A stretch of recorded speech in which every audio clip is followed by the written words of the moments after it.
देखिए, एनाटॉमी में कुछ ट्रायंगल्स और स्पेसेस होते हैं, जहाँ से इम्पोर्टेंट नर्व्स और ब्लड वेसल्स गुजरती हैं। इस वजह से ये एरिया क्लिनिकली काफ़ी इम्पोर्टेंट होते हैं।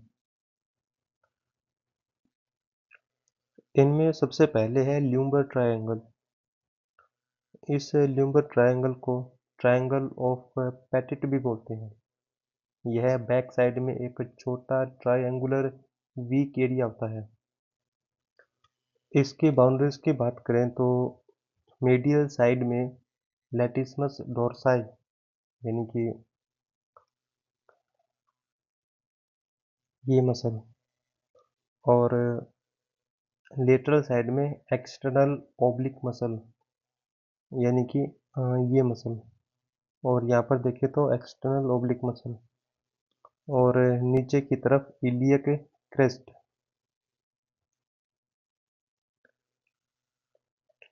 और इसका जो फ्लोर है वो इंटरनल ओब्लिक मसल द्वारा बनता है।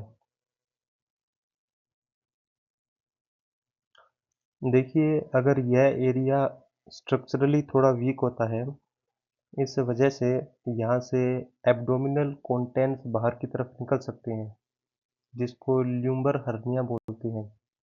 हालांकि यह काफ़ी रेयर होता है, पर क्लिनिकली काफ़ी इम्पोर्टेंट है, क्योंकि यह बॉडी का नेचुरल वीक पॉइंट माना जाता है।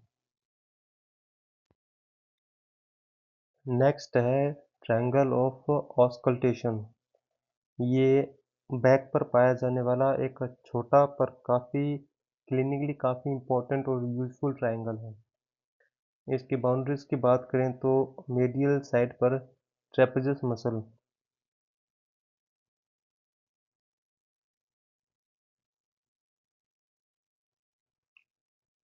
और इंफीरियर साइड पर लैटिस्मस डोर्साई मसल,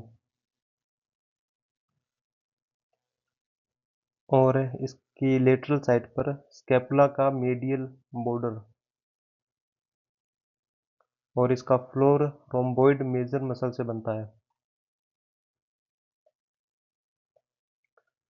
यह एरिया इसलिए भी इम्पोर्टेंट है क्योंकि यहाँ मसल्स की थिकनेस काफ़ी कम होती है, यानी कि यहाँ चेस्ट वॉल कंपैरेटिवली पतली होती है। इस वजह से डॉक्टर इस एरिया पर स्टेथोस्कोप लगाकर लंग्स की आवाज़ भी सुन सकते हैं।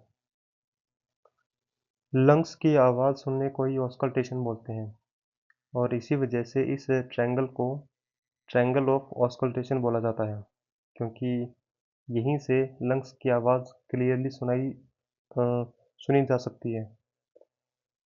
देखिए, जब पेशेंट को हम आगे झुकाकर और आर्म्स को क्रॉस करवाते हैं, तो यह स्कैपुला साइड में खिसक जाती है, और फिर यह ट्रायंगल और भी ज़्यादा क्लियरली दिखाई देने लगता है, और जिस वजह से ऑस्कल्टेशन और भी बेहतर हो जाती है। नेक्स्ट है क्वाड्रेंगुलर स्पेस। देखिए, क्वाड्रेंगुलर स्पेस शोल्डर रीजन के पीछे पाया जाता है, और एक इम्पोर्टेंट एनाटॉमिकल स्पेस है, जहाँ से कुछ की नर्व्स और वेसल्स गुजरते हैं। इसकी बाउंड्रीज याद रखना काफ़ी ज़रूरी है, जैसे ऊपर की तरफ टेरेस माइनर, नीचे की तरफ टेरेस मेजर मसल, अंदर की तरफ लॉन्ग हेड ऑफ ट्राइसेप्स, और बाहर की तरफ ह्यूमरस का सर्जिकल नेक। इस स्पेस के अंदर दो मेन स्ट्रक्चर पास करते हैं, एक्सिलरी नर्व और posterior circumflex humeral artery. Axillary nerve deltoid muscle को सप्लाई करती है, जो शोल्डर अबडक्शन यानी कि हाथ को साइड में उठाने के लिए ज़रूरी होता है। क्लिनिकल पॉइंट्स को अगर समझें तो देखिए, अगर ह्यूमरस के सर्जिकल नेक में फ्रैक्चर हो जाता है, तो इस एरिया से गुजरने वाली ऑक्सिलरी नर्व डैमेज हो सकती है। इससे डेल्टोइड मसल पैरालिसिस हो जाता है, और पेशेंट को आर्म अबडक्ट करने में डिफ़िकल्टी होती है। साथ ही शोल्डर का राउंडेड कॉन्टूर भी फ्लैटन हो जाता है। नेक्स्ट है ट्रायंगुलर स्पेस। देखिए ट्रायंगुलर स्पेस शोल्डर के पीछे पाया जाने वाला एक छोटा एनाटॉमिकल स्पेस है जो मेनली ब्लड वेसल्स के पैसेज के लिए इम्पोर्टेंट है। इसकी बाउंड्रीज की बात करें तो ऊपर टेरेस माइनर और नीचे टेरेस मेजर और लेटरल साइड पर लॉन्ग हेड ऑफ ट्राइसेप, ये मिलकर इसकी बाउंड्री बनाते हैं। इस स्पेस से एक ही मेन स्ट्रक्चर गुजरता है, सर्कमफ्लेक्स स्कैपुलर आर्टरी। यह आर्टरी स्कैपुलर रीजन में ब्लड सप्लाई देने के साथ साथ एक इम्पॉर्टेंट वैस्कुलर नेटवर्क का भी हिस्सा होती है। देखिए यह आर्टरी स्कैपुलर एनास्टोमोसिस में भाग लेती है। इसका मतलब कि अगर किसी कारण से मेन आर्टरी जैसे एक्सिलरी आर्टरी ये ब्लॉक हो जाए तब भी यह ऑल्टरनेट पाथवे के जरिए शोल्डर रीजन को ब्लड सप्लाई मेंटेन कर सकती है। नेक्स्ट है triangular interval. Triangular interval shoulder के पीछे नीचे की तरफ पाया जाने वाला एक इम्पोर्टेंट एनाटॉमिकल स्पेस होता है जो मेनली नर्व और आर्टरी के पैसेज के लिए माना जाता है।